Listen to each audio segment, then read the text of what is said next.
I don't do it myself, full disclosure. I have a little help. That's nice. Yeah. So, okay. Perfect. All Cool. right. Well, we will just pause for a second. I will have read an intro that I'll pull from your bio, and then that'll play first, and then I will just launch into us talking. Perfect. Sounds great. All right. Okay. Pause for a second.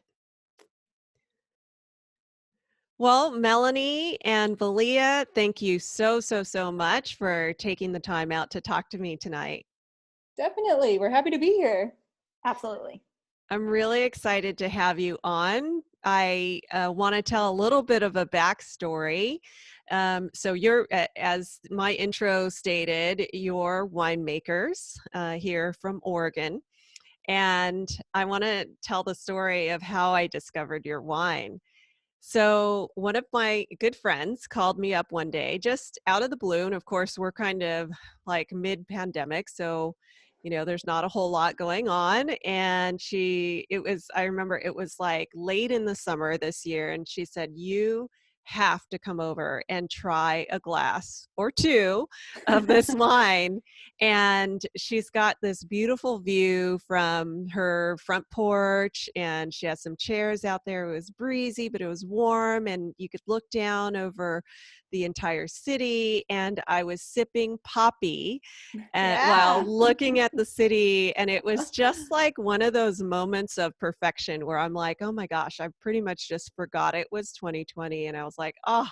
And so that's how I discovered your wine, and I learned a little bit more about you and thought, oh my gosh, how often do you come across women winemakers?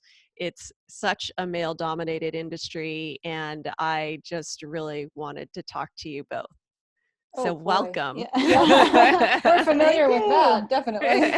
Yeah, I'm so glad that you had a nice experience drinking our wine. That really drives what we do. It's so nice to hear people enjoying what we put so much work into. So I'm so glad that you got to enjoy it. Yes, definitely. I would love to hear more about your origin stories. And I always go way back to childhood, where you grew up, because I find that in talking to the women on the 6% podcast, that so much of like who they are and what they do comes from way back then, and their experiences and influences. So can you guys tell me a little bit about what that was like growing up? Oh, me, I'm going first. All right. So I was born and raised in Denver, Colorado. And Mm-hmm. I feel like maybe growing up, I think I was, I mean, my humble opinion first, starting off, I just felt like I was good at a lot of things. I was, decent at, with my grades, decent at sports, and just kind of had no limits, I think. And that kind of guided how I grew up into a young adult, which was just kind of like no limits. I didn't really have anybody telling me I couldn't do anything. Plenty of support from the parents, and uh, finding out what I wanted to do. I think nailing down exactly what I wanted to do was hard, because you go from this mindset where you can do anything. And so once you kind of have that, it's okay, well, what do you choose? And I think maybe that engine was there, but putting it in the right place was kind of the hardest part of it. Mm-hmm. But I went to school at Vanderbilt first, and then I transferred because I was getting a set design degree for theater, and not many people go to Vanderbilt to do that. So I decided to move to my local school, CU Boulder, and then finished my degree there and moved to LA and started working in the movies. And I had a career down in the entertainment industry in LA, and that's where I met Melaney. Yep. I was born in New Mexico, but pretty quickly our whole family moved to Southern California. So I grew up right outside of Pasadena almost my entire life. And I don't know, I grew up in a really small town. It was all dairies and, just cattle everywhere, nothing really special, very quaint and sweet, but kind of ordinary. And then I was the first person in my family to go to and graduate college. So I went to a school in Orange County, but what do you do when you're going through college and putting yourself through college? You get a job. And my job was always in restaurants. And then eventually restaurants transitioned into bars. And then at some point you're like, okay, this is fine. Like, I understand how to make like a Jack and Coke, but like, what's next, you know? And I just started, you know, going to nicer restaurants and nicer bars and looking at the bartenders. I was like, oh, wow, what are these like really fancy drinks that they're making? What's that really fancy wine that they're pouring? And so I just sunk my teeth right into it. I was just like, I got to know more about this industry. And mind you, I was actually going to school for art, but I was like, I loved art, but I also couldn't remove myself from the beverage industry. I was just wanted to know everything about it. But having grown up with such a humble start, it was like wine was something that fancy people did. That was not a door that was held open at all. And I just realized at some point, I was like, I don't know anything about wine. And if I want to be a part of this industry, I really have to take a step forward and start learning more about it. And so I just started taking some of those sommelier courses. And that was pretty much a game changer. It was like, wow, this is like history, geography, it's community. It was just really special. And I was just like, wait, I need to know way more about this. So you dove in. Oh yeah, big time. I'm curious, you know, as you started to explore the fancy beverages, as you say, how did you decide to go down the road of wine versus like mixology? So I actually had a job at a craft cocktail bar in Pasadena. And a friend of mine was managing a really nice small boutique restaurant inside of a hotel in downtown Los Angeles. And we were friends, and she was like, hey, I think I'm going to leave this job to pursue, you know, the next step on the ladder for her. She was like, I think you do really well here. And I was like, I just don't really know anything about wine. She's like, it's fine. Like, just come on down. Like, we'll put you through some classes, and I think that you'll be just fine. She's like, I don't know. And because at that time, beer and cocktails made sense to me, because it was kind of like, especially with cocktails, it was like, I add 3 ingredients and it becomes this thing. And that felt really secure and safe, but also interesting to me. But with wine, it was like, you know, somebody names something, you're like, is that a place? Is that a grape? Is that a producer? What is going on here? There's so I'm many still French at that words. point. Yes. I'm still very confused about that. I enjoy my wine, but it is confusing. I know. I'm like, and then, you know, and the thing is, you never want to look stupid, right? So it was like, well, that seems really complicated, so I'm going to stay over here in the safe zone. And my friend's like, no, come on. I really think that you should run this spot. I think that you'd be really, really, really good at it. And something that was really a huge change for me was I took the job, and she said, I'm going to introduce you to one of our wine reps. She's great. And I was like, okay. And I'm imagining, you know, somebody who's 65 and very well-dressed and very pronounced and very established. And like I said, sort of, you know, fancy. And this girl named Crystal rolls in, and she's covered in tattoos. She's super cool. She's super friendly. And for me, that was a game changer. 'Cause it's like, oh, wine can be like this? Hold That's on. awesome. This is new territory for me, and I'm super into it now. It breaks so many preconceptions of what wine is and what wine could be, right? Yeah. And you know, and there are so many parallels, I think, not just to how it can mean that wine is so much more than it is at face value when you don't know very much. And I think there's a nice parallel to us as women in our businesses, even whether it's winemaking or whatever career path you go, right? You know, because there Yeah. are always these preconceived notions of either who, like for me, you know, what an orthopedic surgeon should look like. And it's like when you take that deeper dive, you can see that, you know, really there's so much more to it, right? Definitely. Yeah. And so as you two in your kind of upbringings and in your pathways to where you are now when you were growing up, like obviously this woman who put her faith in you was a big influence, but who else were your big influences growing up as either as children or as young adults? I'll speak to that. So I think one of my main mentors was I think, or a few of my mentors kind of taught me how to be a leader. and taught me how to kind of own something and really take control of it. And I think pretty formatively was one of my bosses when I was working in the entertainment industry.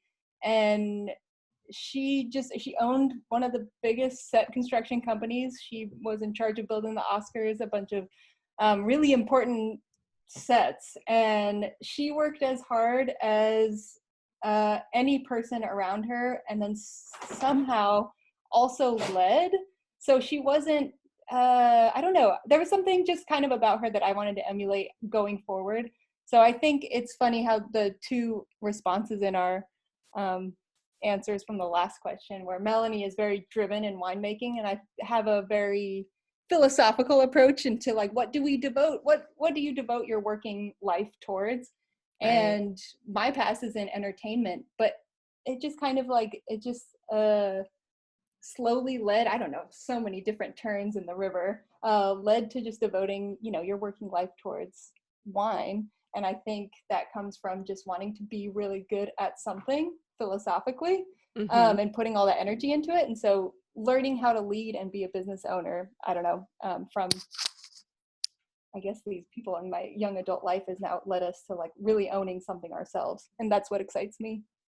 Yeah. And then I had, my family, we're definitely an interesting bunch. My dad is a motorcycle mechanic. He's a very specialized BMW North American technician, but he is very straightforward, and he's not a very emotional person. And he's just like, this is the machine. It doesn't work right. I'm going to fix it. And he had all these tools in the garage when I was growing up, and I would sneak in there when I was younger and like, kind of turn things on or like hammer nails into things just because it was like, ooh, this is a cool tool, and you don't realize like what exactly a tool is until you're like, oh, I know how to use this. That's so cool.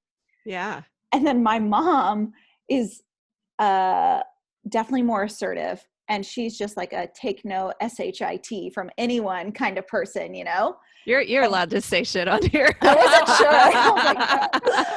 sure. So I feel like I learned from the two of them. My dad was like, hey, learn these tools because they can help you. And my mom was like, yeah, but make sure you stand up for yourself and like get your stuff done. That's amazing. Yeah. So and many women. Oh, go ahead. So many women I talk to just cite kind of the people who are around them when they're being raised as pretty major influences in telling them you can do whatever you want. Yeah, definitely. It's a common theme. I agree. And my grandpa, actually, one of our wines is named after him. It's named Jerome. Oh. And it's a great wine. He was just like, I really don't care what you do, but just do it well. And that has stuck with me for a really, really long time. I think that's such good advice. That's exactly the attitude from my parents was, and I think that's why I was all over the place at the beginning. It was like, we don't care what you do, just do it well. Yeah. And it was just kind of figuring out what that was going to be. And it doesn't mean that they understand it. No, definitely not.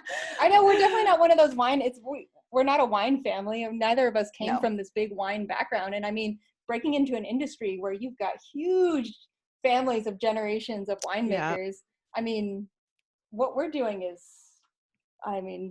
unheard of. Yeah. It's pretty radical, but it's great. Yeah, pretty radical. It's great. Yeah. And I love it. And as we touched upon before, the winemaking industry is just not all that diverse, and there aren't that many women winemakers. What percent of winemakers do you think are women? Well, I'm not sure what the actual factor figure is, but in our experience, we know two others. And not just in Oregon. No, I could maybe, if we went beyond Oregon, I could probably think of maybe 7. Wow. I mean, still, yeah. And I can think of a lot of wonderful, talented women winemakers, but I don't know if they own their own brand from the ground up the way that you and I have, without having generations of family influence and stuff like that, which, not knocking that. I think that that's really special and absolutely very touching. And I think the way you can know why or how many women there are in the industry is just by working in or moving in the space of a winery.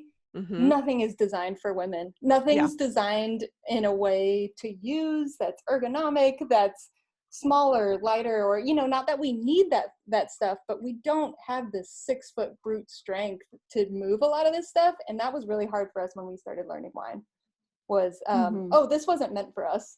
Yeah. You know, and we're going to have to make some changes.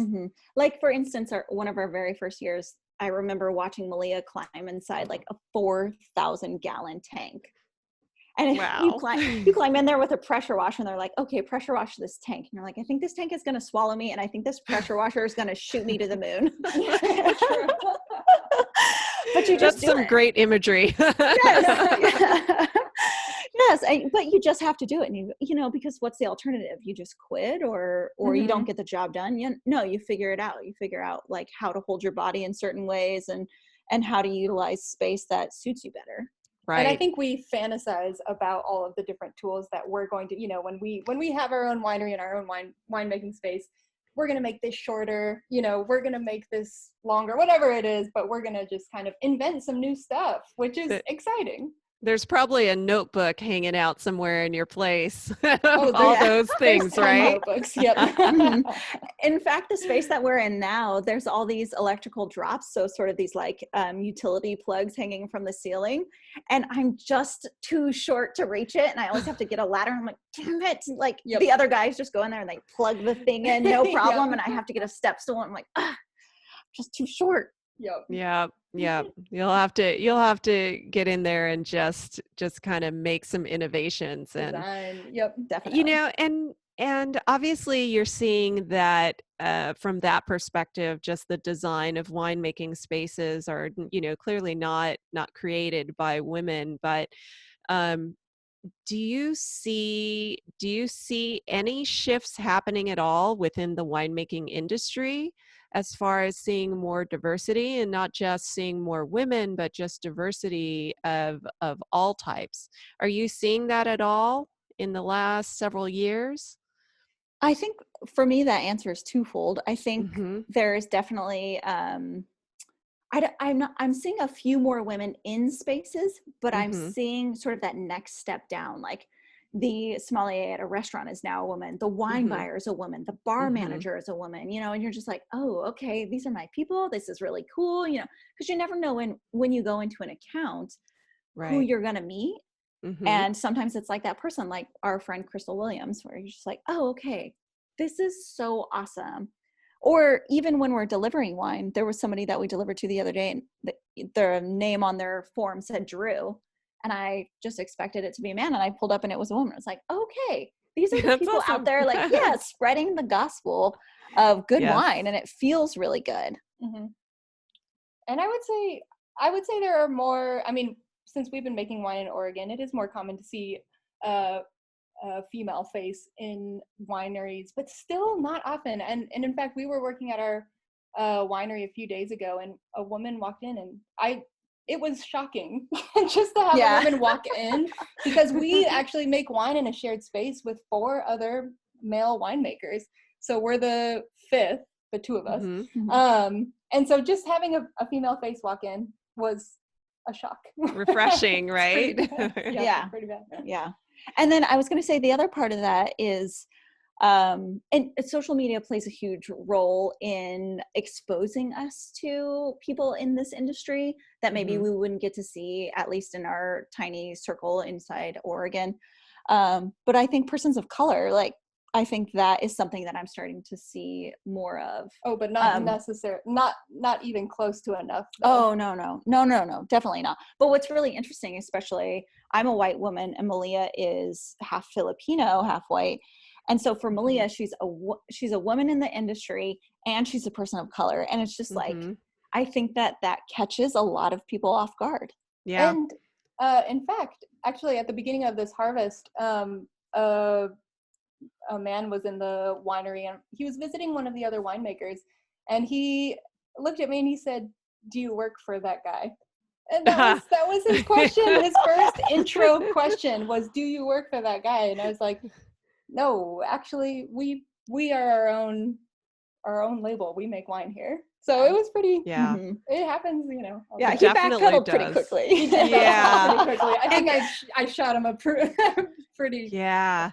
You but, know, and it's funny and definitely like as a woman orthopedic surgeon, I encounter that, you know, you kind of get mistaken for, not that there's anything remotely wrong with any of these other professions. They're wonderful and I have great colleagues, but you know, it's like the fact that I couldn't be the surgeon, right? You know, Yeah. and I must be the nurse, I must be dietary or you know, whatever. It's kind of like people have these preconceived notions, but you know that a lot of that is just it's cultural, it's societal, and it's like so big that you in most cases, like, you can't blame the person because that's kind of what they grew up around. And so the idea that maybe this woman couldn't possibly be the winemaker, you know, is kind of implanted in there so deep. And we even find our own selves, I think, experiencing that implicit bias when we're looking, like when you're saying you saw another woman walk in, you know, we kind of experience that too. So I mean, on the one hand, I think representation's important, but on the other hand, it's really kind of this very big task of creating culture change. Absolutely. Absolutely. And once there's more representation, then the culture will change. Yeah. Had he met, you know, dozens of other female winemakers, I'm sure he Yeah. wouldn't have asked that question, but Yeah. since maybe we might be one of the first that he had Yeah. met, then maybe change his Yeah. mind. But. It's easy to have kind of that chip on the shoulder, you know, and I feel that too sometimes. And, you know, and I think over time I've kind of realized, I'm like, you know what? I'm not going to get angry about it. I'm not going to be mean about it. And I'm here to educate and to share that I'm a woman and I can do this job, you know? Definitely. Yes, that's Yeah. the best attitude. Yeah. So, you know, we were chatting a little bit before we started, but, you know, were there any times when you said, oh my gosh, what have I gotten myself into? When you decided to take the leap and say, hey, we are going to launch Landmass? That's a great question. I have like a comedic story about that, which I love it. I actually, after we worked our first year, I decided to go to a winemaking school. So I did a 2-year like technical trade program. And there was this really funny moment in my class. There were other women there. And I would say actually in this class, it was probably 35% women. Mm-hmm. And again, in a winery, there are pieces of equipment that are really big, but when you're in an educational setting, it's actually reverse. A lot of the equipment is very tiny because you're doing more experiments, right? So it's like, you don't want to make 4,000 gallons of an experiment. Maybe you want to make 40 gallons of an experiment. Right. And I remember there was a tank, and a lot of the winemaking tanks have a small man door at the bottom. And we all had a job to do, you know, for this experiment. One person was going to clean this and one person was going to put this other thing over there. And my teacher said, you know, okay, Melanie, go ahead and climb inside the tank and clean it from the inside. And just jokingly, because we had a good rapport, I said, well, how come I have to climb inside the tank? And he said, well, you're the smallest person here.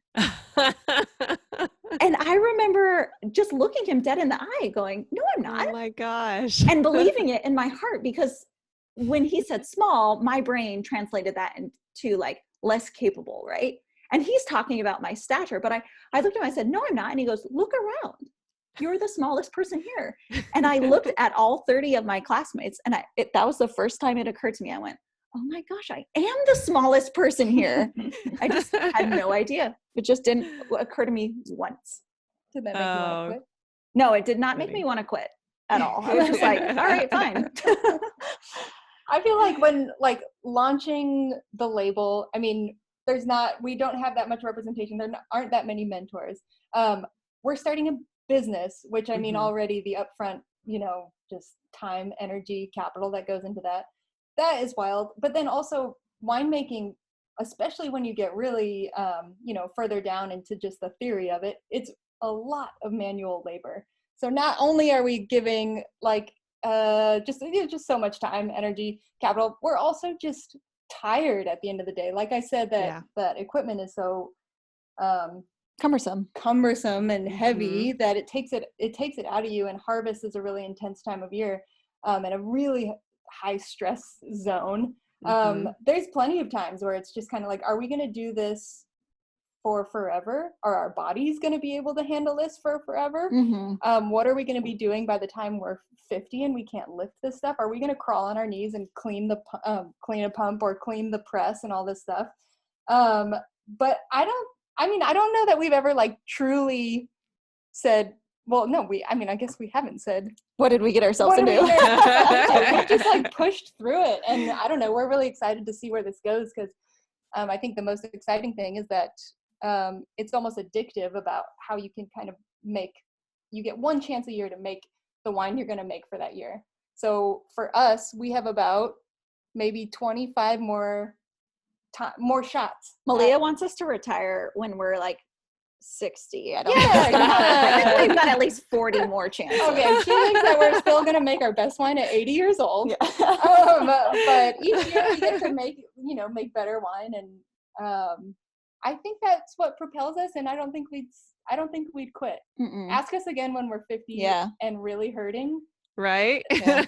Well, and also I think we're going for it. Yeah, and I don't think that we've ever thought, oh, what did we get ourselves into? We have to quit. It's like, oh, if they can do it, I can do it. True. Yeah. And that's been I think a huge driving force for us, is sort of like watching other people and being like, I can do that. Mm-hmm. Exactly. It's like, why not me? You know? Absolutely. Exactly. Yes. I love it. Tell me a little bit about haters and supporters, like along the way. I'll take haters. Okay, so I actually have a text message thread that I want to read to you. Yes. So there's another winemaker that I adore, and he and I decided to split a crop of fruit, and he processes fruit at one facility under the help of sort of like, he leases the space, and then there's sort of like a main boss in that facility. And because we split the fruit, he had it processed at his facility and I went to go pick it up. And there's this thing that you can do to wine to sort of settle out some of the like pulp and sediment. Think of like orange juice, right? It can be either like with or without pulp. And everybody has their own style. So I was like, don't settle out any of my pulp. I want all that goodness. And Malia went to go pick it up, and she said that another person who works there was like, oh, hey, we settled out the juice for you. And I was like, dang it, I didn't want it settled. Okay, no big deal. It's fine. It's still going to make great wine. But when you settle it, you need to know at what rate. Like, did you settle 3% of it? Did you settle 5% of it? So I asked him, I said, what rate of settling on this juice? I was going to wait to do that because I want to keep all of that protein intact. And this is what he responded. Well, I do it to mine for stability, and then I add manoprotein for bubbles. So something really interesting happened there. Was like, I asked him a question of what rate, and he responded with what he does. Right. And you take a breath and you go, all right, I don't know what's going on here. So I just said, and I tried to be diplomatic. I said, well, I guess we just dance a different dance then. Do you recall the rate? So now I've asked a second time. Mm-hmm. And he said, no, we didn't settle it. Oh. So now something really interesting has happened, which is they told Malia that they settled it. Then he told me, well, I do this to mine. And then I asked again, and then I couldn't tell I'm like, are you just trying to shut me up? Are you hoping that I'll just take you for like face value? What is going on here? Because he's like, tell you what, trying to tell me how to make my own wine. Right.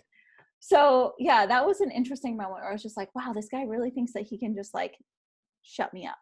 Yeah. And that to me was I was very frustrated, but it was also a laughable moment where I was like, I should have expected this, which was like, we're both trying to do things our own way, but you're going to tell me how you would do it. And then you're basically going to say, you don't know what you're talking about. Right. That's less implicit bias. That's a little bit of like in your face. Yes, I think. Absolutely. Yes. And I don't think that we're long enough into our career perhaps to have gathered haters, I would say. Yeah. Maybe we will by the time we're like old and 50. Not that 50 is old. Yeah, wait a second. No, but I don't think that I would say we have any haters, but I definitely think that it has been a struggle to prove ourselves and to make people take us seriously. Right. That's true. And Right. I think that is whether it's the people that we have, work with or are equals to, or just, we don't even have to be equals, but just getting that respect for what we're doing. And just like Melaney said to that guy, like, I think we dance a different dance, and that is okay. And so when we're trying to make our wine, we're very intentional with how we make it. I mean, both of us kind of, we want to make the best wine we possibly can. So we follow our hearts, follow the education that we have, follow our capabilities and our strengths, and we just go for it. Like I said earlier, we have no limits. We just do it. I mean, Melaney and I work, we run circles around people. And I think that fellow winemakers or people who are in the industry, when they see something that they don't understand, they either belittle it or dismiss it because they don't understand it. They haven't seen it before. And then I think it can confuse them and also kind of want to put us down a little bit. Right.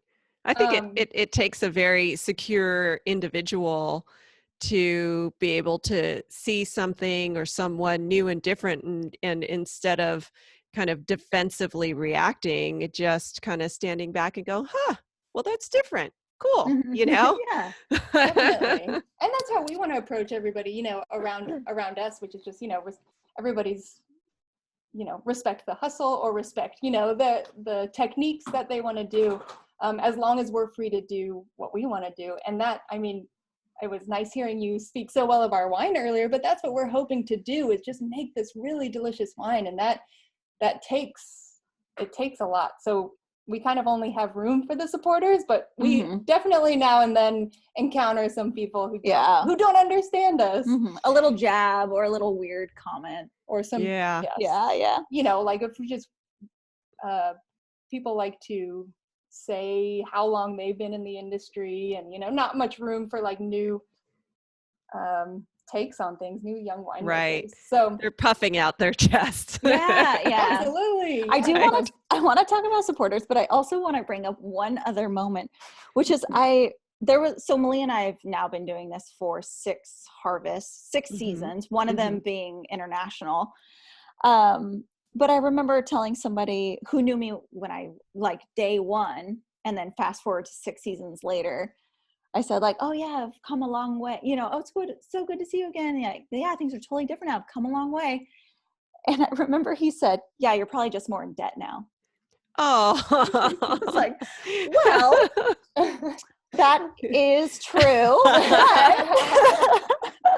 But that's besides the point. It was like we could have taken the opportunity to been like, wow, what have you learned and how have you grown? And like, oh, how exciting. That was like, oh, that's the number one thing you want to say. True. I guess we're young enough to, or like early enough in the career to just maintain a really positive attitude. Yeah. Everything that we're doing and all that we're achieving and how we're growing. I love it. I love it. But I do think we have some really good supporters on our side, because I feel like there are 2 people that come to mind right away. Scott Dwyer is my former professor and at my winemaking school, and he is fantastic, and he basically will let me call him anytime with a question. And he he might get tired of it, but he always picks up the phone. He always answers. I think he has that drive as an educator. And he's always really open. And then I would say Brad Ford too. Well, we've been able to tap into some really wonderful resources, and they always take the time. They never try to like hold their secrets close and say, well, I'm not going to tell you that, because what if what if your wine is good and then my wine is good and we're on the shelf and then we're competitors? I haven't felt that from the 2 of them ever. Yeah, they've been a major part of our growth. It's wonderful. And I feel like that would be on our mentorship and who has helped us grow, and which is important to us too, because the more that happens to us is the more we want to pass it along. It's easier when nobody's treated you in a competitive way, then like you can turn to the next person and share that knowledge, kind of like Crystal Williams, just passing on all the wine info, but just paying it forward. Absolutely. Yeah. And then in terms of like supporters, like, I mean, the pandemic has been a wild ride, obviously, for everybody, but I think it's been a great year for very meaningful and authentic shares of what we're doing. Just even with your friend sharing the wine with you, word has spread about, you know, what we want to do as winemakers, and we want to be a part of really good conversation, which, you know, if that's via our wine that's on the table, that's great. So I think that we've gotten a lot of very diehard loyal support during the pandemic, which That's we're very wonderful. thankful for. Oh yeah, that's actually a really great comment. And something that has felt really rewarding is having come from the bar background is now when we deliver wine, if somebody gets, you know, orders from us, you know, twice a month, we get to see them and we get to say like, Yeah. oh, how was your cat? Because I know he like, you know, had surgery last week, or like, oh wow, Yeah. look, your strawberries are coming up this month. And it feels really good. And so I feel like the support feels really mutual. Yeah, it's been just a very personal experience. Yeah. And I also think that we're very lucky in Portland. Portland is so community centric that people are just so loyal about when they see a good thing. They want to support it, and thank goodness we're just in that community. But it's been fierce small business support, which we love Portland for. Yeah. You know, we're able to, you know, survive because of it. So Yeah. And their advocacy, I think, for us is really huge too, because we do get a lot of word of mouth support where somebody will order something and say, oh, my friend told me to try you, and like, oh yeah, I saw that, you know, my best friend put a post up of your wine on their Instagram, so, you know, I wanted to order a bottle for myself, and it just feels really good. Oh, it's the best kind of advertising. Absolutely. Word of mouth. It's just so organic. It's such an organic way to grow. So it's awesome. I always like to ask, and I know that you've given like so many good little nuggets of advice already for women who want to follow in your footsteps. But, you know, if you had one piece of advice for a woman who wants to thrive in a male-dominated field, what would that be? Ooh, I guess. Just one? Yeah. I know there's so much, right? I think I'll speak from experience for myself is just keep asking questions and don't stop until you feel like you've been heard and that the answers are valuable. So it's like, if I want to, excuse me, if I want to know how to apply a certain technique to my wine and I ask somebody and maybe their answer's not in enough detail, ask again, ask another person, reach out to your community. It's just be really driven about finding the people and the information that you want. That's great advice. Absolutely. I would say, well, it's following that internal engine. I mean, just kind of keeping your head down. I mean, ask questions, of course, but also just don't lose sight of like kind of what you're doing, which is, you know, I get kind of all over the place. So thankfully, Melaney has a very headstrong engine where she's going, and then I can just work really hard and kind of support that vision, and which is why we work really well together. But it's basically just powering through it. I mean, not quitting. And maybe I get this from having an older brother, but being somewhat competitive with like the tasks that are going around me. I mean, physical activity, especially if we're talking about winemaking. So gearing up and getting a good breakfast and a lot of coffee is just so necessary to just power through. And then for women, just kind of looking towards other women in the industry. I mean, wine spans so many different jobs. I mean, whether that's being like a wine steward at your local grocery store, or a bottle shop or restaurant, or all the way to winemaking. I mean, getting into the wine world is very easy, and it does take just that one woman, one lovely woman to help and invite you in. And especially if you become that woman, then invite somebody else in and share a glass of wine. It's the easiest thing to do. Wine brings so many different kinds of people together, and I think it's a great unifying force for this reason. Oh, definitely. So where can our listeners learn more about you and your wine? Where can they find you online or on social media? Well, if they're in the Oregon area, or well, if they're in Oregon, they can find us definitely in Portland, and at a few of our favorite small shops. We'll say our favorites. Mom and Pop Shop is in Northeast. They've been big supporters of ours. Yeah, really wonderful. They took a big chance on us. I literally basically walked in with a briefcase full of wine. Wow. I That's was like, awesome. you know, first time, I'm like, you guys want to try some wine? And they're like, yeah, let's do it. And they've been wonderful ever since. And That's they great. just serve the neighborhood so well. Oh, yeah, they're a beacon. And then secondly, and we're talking about the first shops that we got into, so they're taking chances on us, but Real Good Food is another shop in Northeast, and they have always been big advocates for us. P's and Q's Market has been really good. P's and Q's, and these just are like really amazing neighborhood spots. Yeah. Milk Glass Market. I know we can't forget forget all these. This is like your Oscars acceptance speech, right? You don't want to forget anybody. Fun fact, Malia has built some of the sets for the Oscars. Oh, yeah. And there you go. But I will also say, because it's pandemic time, if you're in Portland, we'll deliver it right to your door. So it's always Melaney or I walking up to your door, and Melaney or me walking up to your door. And we can say hi face to face. That's kind of our favorite interaction and favorite way to get you wine, which is just it's a rare and very special treat. Yes, definitely. I love delivering wine. I do think it's really special. Yeah. And so people not in Portland can also learn more about you on your website, right? Absolutely. They can check our website. They can also, we're pretty active on Instagram. That's kind of our social media preference. So you can check in and see basically what we're doing on a day-to-day basis. And what's your Instagram handle and your website? Sure. Instagram is at Landmass Wines. And then the website is landmasswines.com. Awesome. Easy enough. Yeah. Well, thank you both so much for being on. It was a real pleasure getting to know you and to talk about wine and to talk about all the different things that drive you. And I think our listeners are going to just really, really love this episode. I know I really enjoyed talking to you both. Oh, it's been a pleasure. We loved it. Thank you. Thanks for having us.